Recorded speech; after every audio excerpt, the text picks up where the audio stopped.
Fellow countrymen, 55 days ago, I left the front lines of national politics and retreated to this humble Wamunyoro village. I came here to sit and listen to the people of Kenya who had instructed me to do so. My philosophy and that of our party DCP is to always listen to the people. This is also enshrined in Article 1 of our Constitution that states that the sovereign power and supreme authority belongs to the citizens of Kenya. I did this because I believe, and I have always believed, that leadership must be firmly rooted in a conversation that you never stop having with your people. A true leader is one who amplifies what the people are saying. To be a leader is to firmly embody the will of the people. That is the only way you can earn the right to represent and lead the people. Home is always the best place where peace begins. It is the foundation of great nations and the building block that begets us, our future, and defines it. It is where elders and kinsmen meet and make decisions. As Chinua Achebe puts it in his book, Things Fall Apart, and I quote, "A man who calls his kinsmen to a feast does not do so to save them from starving. They all have food in their own homes. When we gather together in the moonlit village ground, it is not because of the moon. Every man can see it in his own compound. We come together because it is good for kinsmen to do so." I retreated to this small village, not because there was no any other place I could have gone and listened. I did this because the prevailing state of our nation is very dire, and this has continuously bothered me, just like it has bothered 55 million Kenyans. Kenya was and is falling apart. I retreated to listen to Kenyans who, for far too long, have remained unheard. When we began, we never knew it would have been this phenomena as it has been. We took 45 days, but it is stretched to 55 days to allow us to listen more and allow Kenyans from all walks of life the opportunity to be heard. My countrymen, first and foremost, I thank God for His grace and guiding this task to a joyful finish. I also appreciate my family, my wife, Reverend Dorcas, and my sons, Kevin and Keith, for their support and unwavering love. I also thank my neighbors, my advisors, and my personal staff for their support and sacrifice throughout these days. I've been here in the village, and I want to thank all leaders, both elected leaders and aspirants for our party, and those in the United Alternative Government for their visits, advice, moral support, and encouragement over the last 55 days.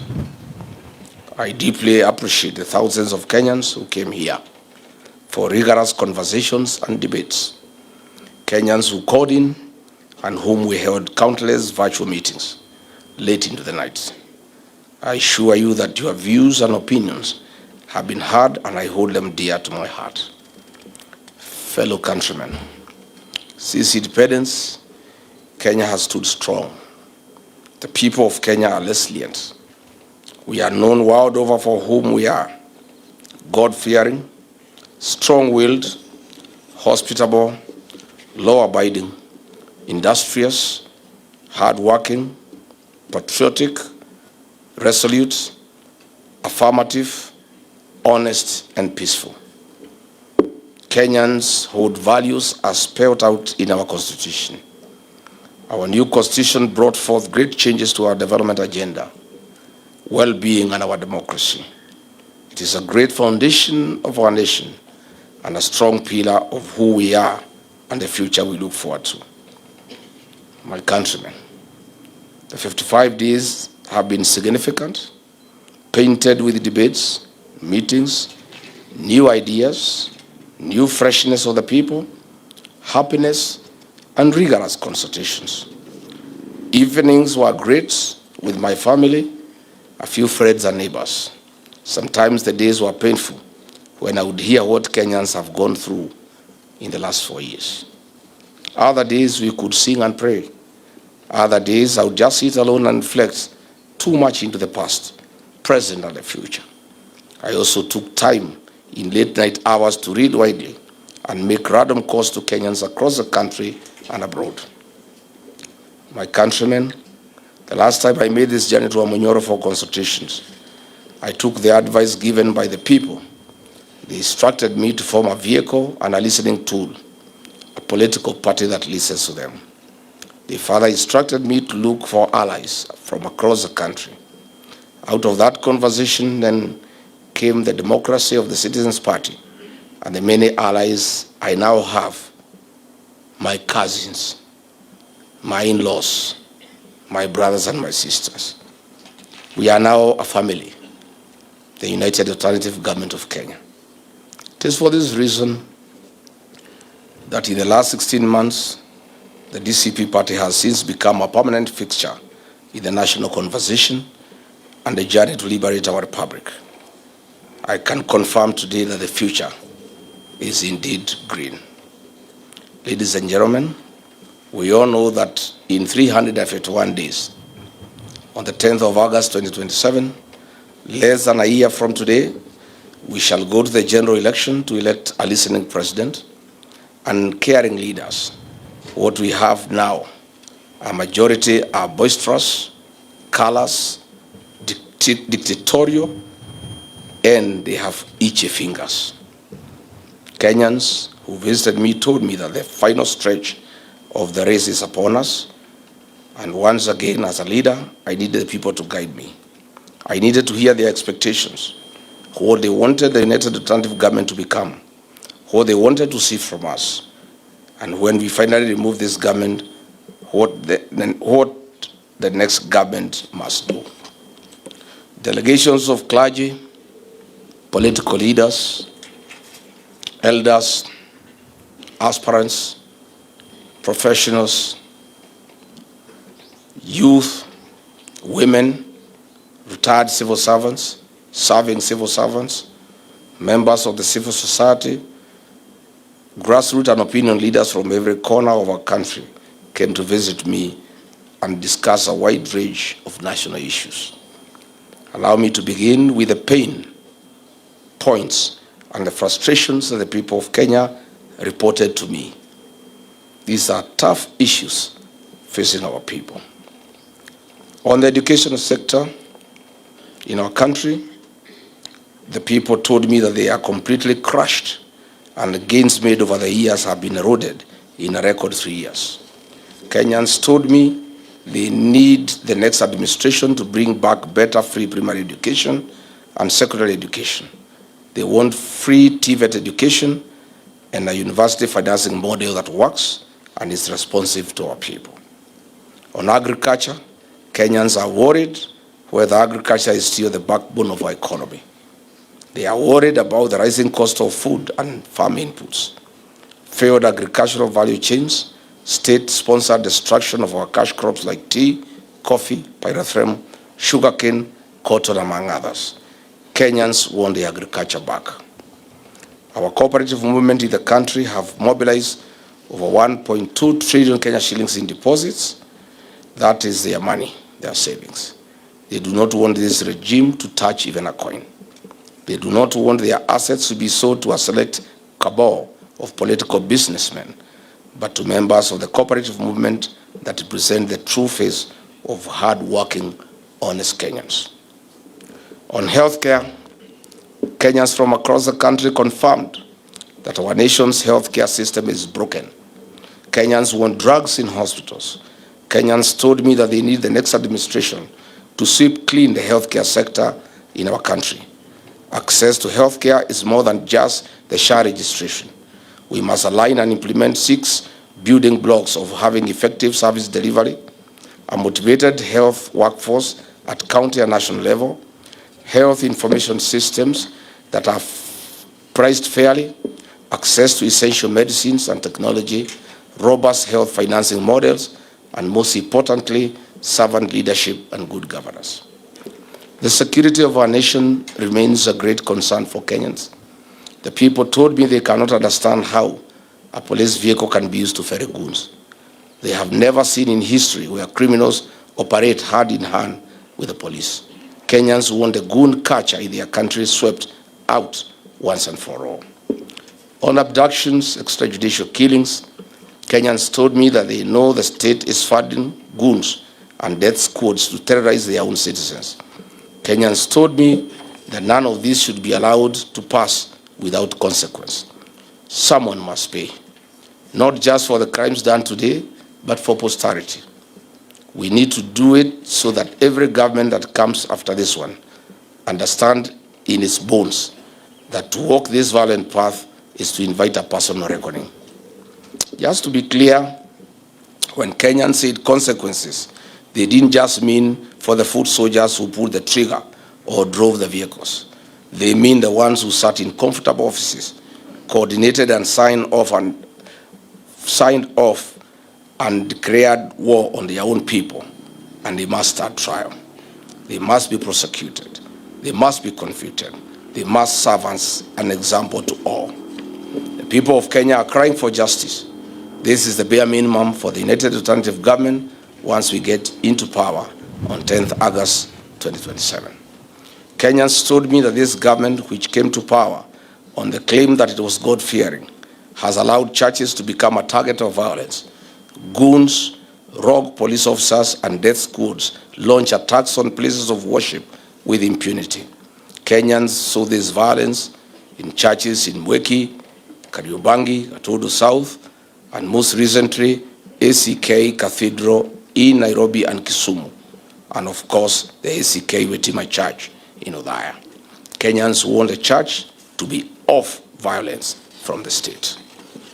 On the economy, various professional bodies brought in their views on the state of our economy. Their views reflect what every of the 55 million Kenyans feel deep in their pockets. Their argument on paying bills as a ruthless mallet on our businesses. Further, the raiding of the payslip has greatly reduced people's earnings, household incomes, and affected purchasing power. Workers want back their valuable payslip. The people cried about the tax regime. Traders told me that they are experiencing the murkiest tax regime in Kenya's history. They have been taxed into poverty. They requested for a predictable tax framework. They asked for a conducive business environment that spurs investment and trade. The people told me that at independence, we had a great nation. They could see the future for their children and great-grandchildren. Kenyans have told me to revisit the session paper number 10 of 1965 and the Kenya Vision 2030. This is not just about revisiting, but use this as a blueprint to give Kenya a vision that transcends political rhetoric. Kenyans feel that if the values of session paper number 10 of 1965 on African socialism was implemented to the letter based on its key themes of African socialism, democratic governance, economic development, resource mobilization, and Africanization, nationalization, social services, and taxation and savings, Kenya would have attained a developed country status in the early 2010. To quote one of the youths who called on me this afternoon, we need to fix the software of this country, and that is where we must begin afresh. Further, Kenyans made another reference to the Kenya Vision 2030. They had pain that the gains made in this Vision 2030 on social, economic, and political pillars are going down the drain. Kenyans have told me that the foundations of the Kenya Vision 2030 on economic growth, social transformation, and political reforms to create a modern, industrialized, democratic, and an inclusive nation must be revisited. With only about 3 years to the year 2030, Kenyans are disappointed and are staring into a bleak future. Professionals express their displeasure that if this vision were implemented fully and targets achieved by the year 2030, our nation would have realized its demographic potential in the early 2040s, and this is where our republic would have transitioned to a mature high-income economy and a high-productivity nation. On the rule of law and fidelity to our constitution, the country is pained by extrajudicial killings, abductions, and forced disappearances of people. Our young people simply want a system that works for all. The 2024 Gen Z protests and the 7th July 2024 Sabasaba protest remains a painful history in the minds of Kenyans. The people of Kenya who called on me want a public inquest on this matter, and all those involved in the killing of our young people to face the rule of law. Kenyans want to know how many young people we lost, and they want this day to be marked in the calendar of our country. On devolution, many Kenyans, especially Kenyans from the northern Kenya, cannot see or feel the impact of devolution in their counties to the extent they ought to. Kenyans want value for the equitable share their counties have received since 2013. Kenyans want accountability. On women and gender, Kenyans continue to demand that the two-thirds gender rule must be implemented. To Kenyans, gender is more than participation of women, but practical inclusion in development of our nation. Women should be included in leadership to fill the numbers, but not just to fill the numbers, but to strategically participate in nationhood and nation building. Our youth have told me that they need fair and decent jobs, fair pay for equal work done.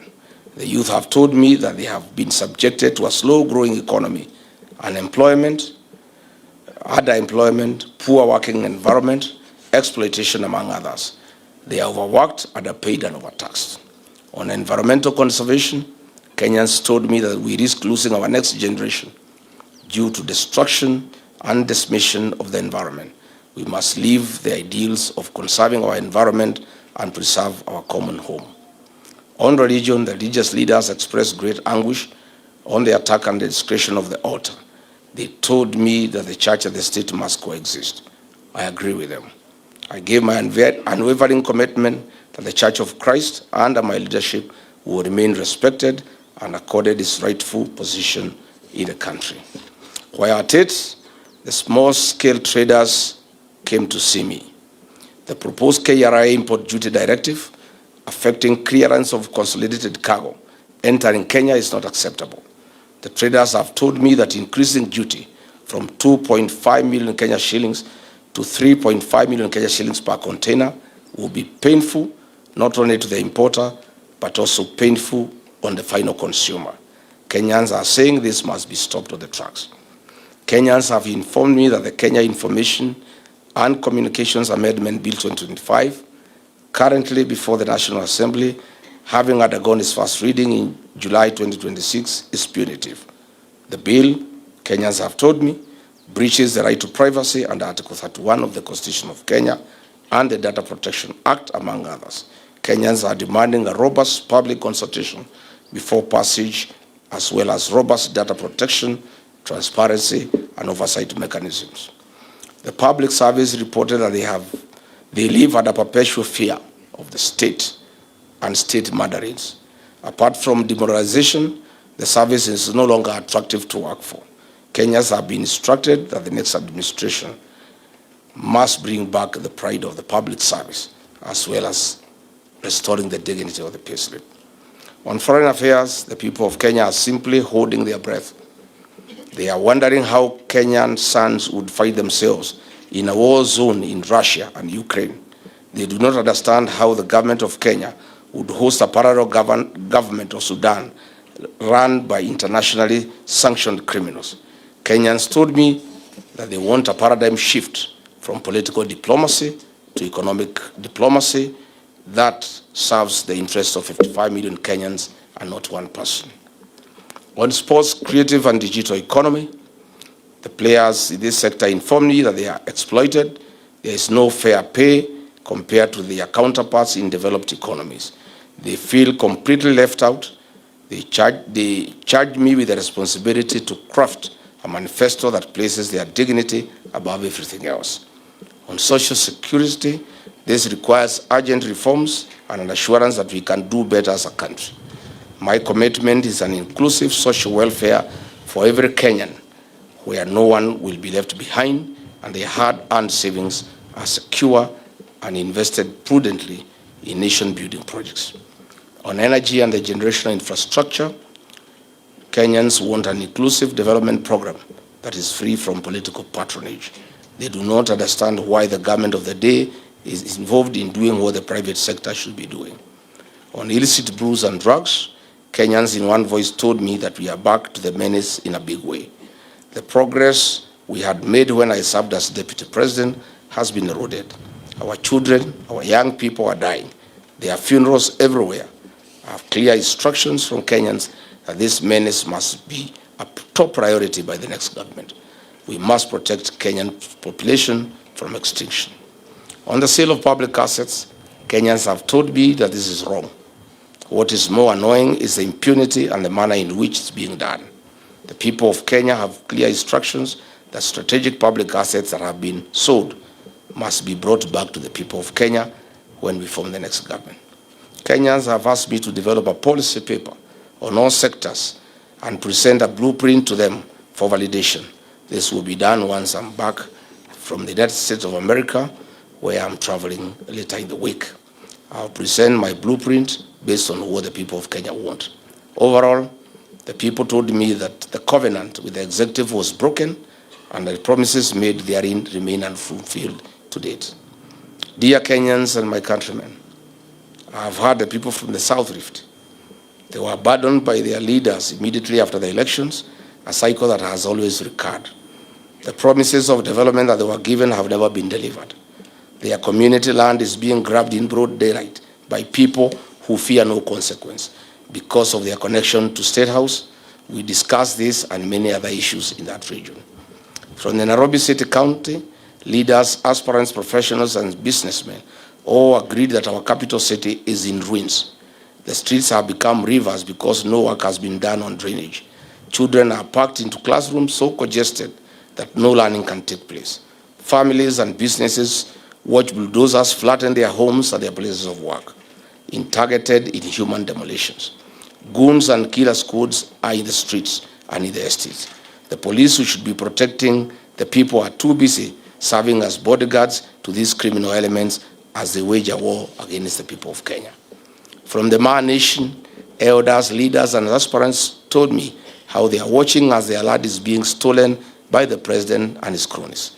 They are in pain because when their people have stood to protect what is theirs, many have been shot. Land theft and police violence rage across their counties. From the coast, elders and senior leaders told me of their challenges at the port of Mombasa, the key to the coastal economy. It has been mismanaged and used to disadvantage the local population. Ranches are being seized at gunpoint. Minerals are being carted away, but the local community see no returns. The drug epidemic is back. I spearheaded this fight as deputy president, but the gains have been lost. Drug dealers have been welcomed into the highest decision-making table, including sitting in the cabinet. This disease is devouring the youth at the coast. From northern Kenya, leaders, professionals, and concerned citizens told me of the absentee leaders who do nothing to combat the underdevelopment and entrenched poverty. Devolution, the promise that was supposed to bring government to their people, has instead seen resources disappear with little to show for it. The drought still comes, the water has still not come. For the western and western regions, the people reached out to me. They decry the sugar sector crisis, the reclassification of VAT increases cost of transporting sugar to the factories. The sale and leasing of sugar factories to private sector does not benefit only farmers, but the cabal that is hell-bent on pursuing selfish gains at the expense of 55 million Kenyans. For the North Rift, the people collectively spoke about the menace of banditry cattle rustling, and the crop failure that has been experienced in the region. That warlords of violence are now eating in government, but the problems still remain. For the people of Mount Kenya region, I've heard your voice of unity. This will be done. We are one people and one nation. For the members of the fourth estate, they decried state harassment and curtailment of their freedoms that are enshrined in the Constitution. The media wants to be left free as espoused in our Constitution. This is only a sample of the discussions that I was having here in Wamanyoro. Just a small fraction. There's much more. The work before us, which is required to liberate this republic and save our people, is truly significant. Fellow countrymen, each day when the delegations left and Wamanyoro was quiet, I was left alone with the weight of their words. That weight was very heavy on my shoulders. I have said this before and I'll keep saying it so that Kenyan people know that I have not forgotten.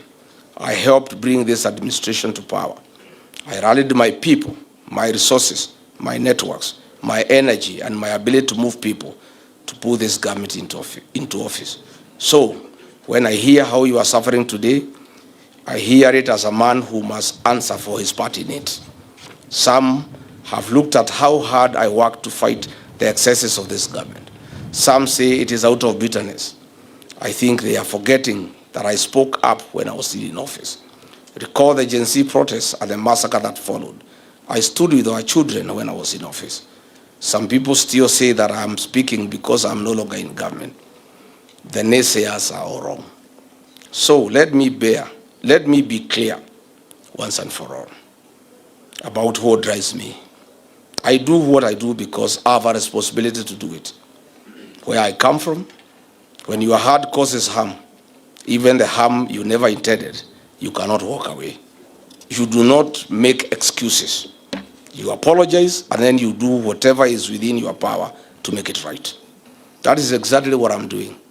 I played a big role in bringing this government into power. It is hurting Kenyans. I'm playing an even bigger role to send it home come 10th August 2027 on the ballot. My countrymen, listening to the delegations who came here to see me, Kenyans have identified 3 objectives that have been instructed to pursue and accomplish on their behalf. Objective number 1, I have been told I must use everything in my power to keep this government accountable while using every legitimate means available that will call out, stop, and break any scheme that is engineered by this government to loot taxpayers' money or oppress the people of Kenya. This, I promise, I will do day and night. Objective number 2, the people have told me unanimously that for us to correct the evils that bedevil this country, William Ruto must be one term and must be sent home. That message was clear. To achieve that, I have been told and I'm persuaded that the United Alternative Government must identify one presidential candidate to face William Ruto in the next general elections. Kenyans have made it very clear that we cannot gamble or take any risk that might bring William Ruto back. Kenyans are persuaded that we must do whatever it takes, including sacrificing our own personal political ambition, to identify one single presidential candidate. This is the only way to set this brutal regime home. One way and one round on 10th August 2027. I have been so persuaded. Objective number 3, Kenyans have told me that they have analyzed and decided that Rigathi Gachagua needs to be the preferred presidential candidate of the United Alternative Government 2027 general elections. Kenyans have instructed me to persuade my colleagues that I'm the best bet to guarantee a first round win, and that in their assessment I have the energy, I have the trust of the people, I have the leadership qualities, I have the experience, the infrastructure, the capacity, and the political network to deliver that victory. They have told me clearly that in the event that my colleagues persuade me otherwise, that I should not be the single presidential candidate. I should not in any way be the reason why the United Alternative Government should fail to have one single presidential candidate. In a nutshell, they have told me that in case I am not picked as the single presidential candidate, I and my supporters must back to a man, whoever is chosen to be the single presidential candidate.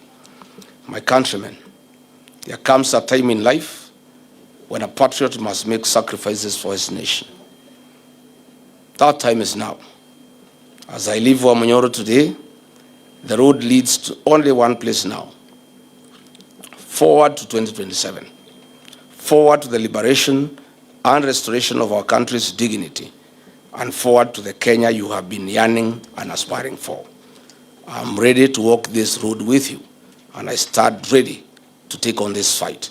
I assure you that the United Alternative Government is committed to ensuring fair, transparent, verifiable, credible, and democratic 2027 election and the liberation of the Kenyan nation and the restoration of the dignity of the Kenyan people.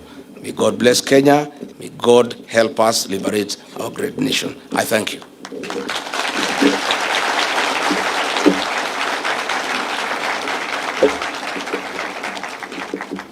Si iko sawa? Iko sawa? Imeingia vizuri? Hata Kasongo amesikia? Kadi zinimo? One single? Najua anasema ati Rigiji lazima akuwe ni yeye. Nani nawaambia? Yes, mimi nataka na Wakenya wananitaka. Lakini wakisema ni wache, ndio hii mtu aende nyumbani. Si mimi nitawacha? Yeah. And I want to tell Kenyans I'm that patriotic. I'll make whatever sacrifice necessary for this country. And I want to tell Ruto, he has been saying I'm divisive. He doesn't know me well. You know, before he kicked me out, alikuwa amenidharau sana. He thought I'm just another villager. He was saying I have not gone to school, I have no experience, I have nothing. And in 2 weeks I will be forgotten. Today, he knows who Gachagua is. Let me tell him, he is saying I'm divisive. I want to assure the people of Kenya, I'll be the unifying factor in the identification of a single presidential candidate to face William Ruto. And my people here in the mountain have now told me that the consolidation of the mountain is complete.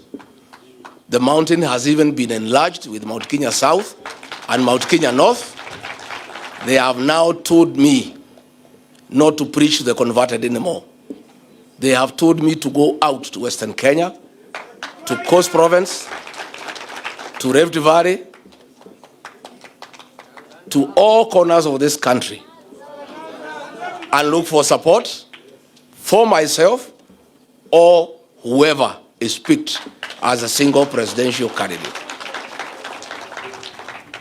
So hapa mlimani nimewachia vijana wasukume. Si ndio? Si kazi imeisha. Yeah, you cannot go to fish in a basket. Hii watu ya mlima tayari tumemaliza. Na mlima sana ni kubwa. And I didn't want to put it here. The people of the mountain have told me, because they were also here, in their own right, that they have decided that William Ruto cannot get their vote. And they have also told me they are willing to vote for anybody else, even if it is not me, provided it is not William Ruto. And that is the situation. So I'll be going to other parts of Kenya.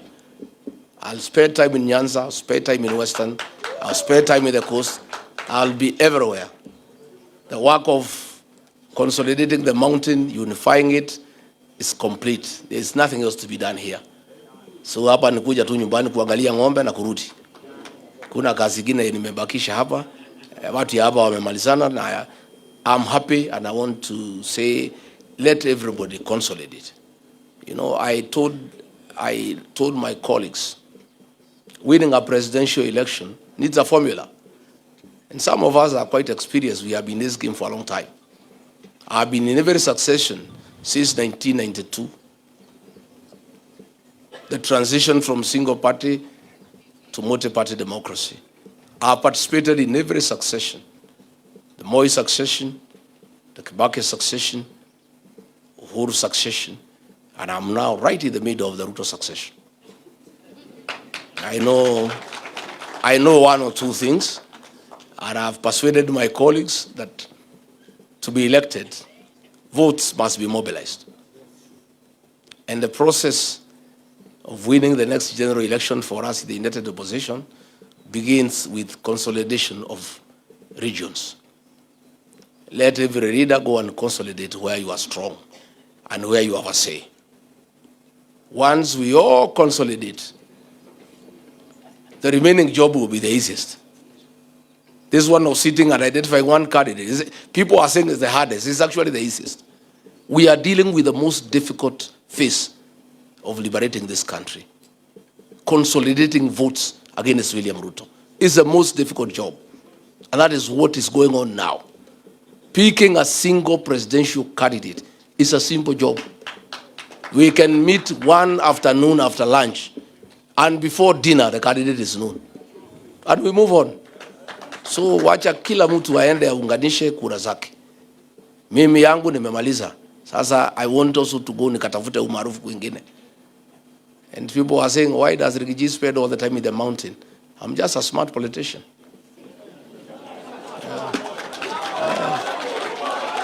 How do you go to ask for support elsewhere before you consolidate your own? Charity begins at? Now I can go comfortably to Western Kenya and say, hey, I have consolidated 80 million. Please, can we partner? And then I'm listened to because I'm a serious guy. So people are blaming, oh, mtu atoke mlimani. Now nimetoka. I was in Kipsigis land. I was received like a king. Yeah. The man nation I've conquered. Hapo yote ni Rigiji na DCP. Kipsigis naendelea na it's going on very well. Kanairo nimemaliza. Sasa so nataka sasa ningangane na Western, si ndio? Na Coast and the rest of the country. And we are working well with our colleagues. And everybody is doing a good job. I'm particularly very happy with what is happening in Western Kenya. I'm very happy. I'm also very happy with what is happening in Nyanza. I'm very happy. I am very happy. I can see this thing is done. Once Western is done and Nyanza, Kwisha maneno. Kwa sababu wengine wote tulikuwa tumemaliza kita. He was hoping he can take Western and Nyanza. Naona mambo imekuwa ngumu. Mambo ngumu. Na sasa hii Western, hii Nyanza imechemuka na Rigiji bado fika huko. Na nikifika huko, sintafika kufanya ile inaitwa finishing. Ile finishing. I want to say, Rigiji will be all over the country. The mountain is just a home now. He has to come and sleep once in a while. I'll be on national duty the rest of the country. And I work with my colleagues. We have got a very good relationship. I'm always hosted in other parts of the country. And I want to thank other Kenyans the way they have welcomed me. And I want to promise them I will not let them down. And here, what we have done, I have asked, here the mountain is very simple. I have consolidated, it's good. Just make sure Kasongo does not divide the mountain.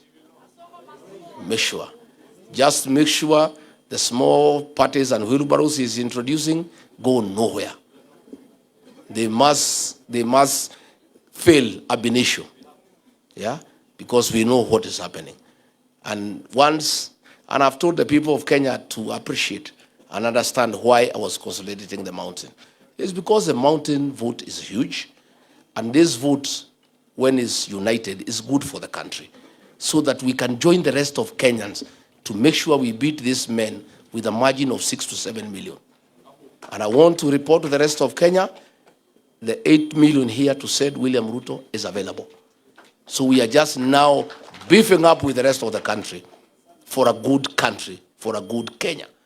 And some of us, people may not understand us. We are nationalists. We mean well for this country.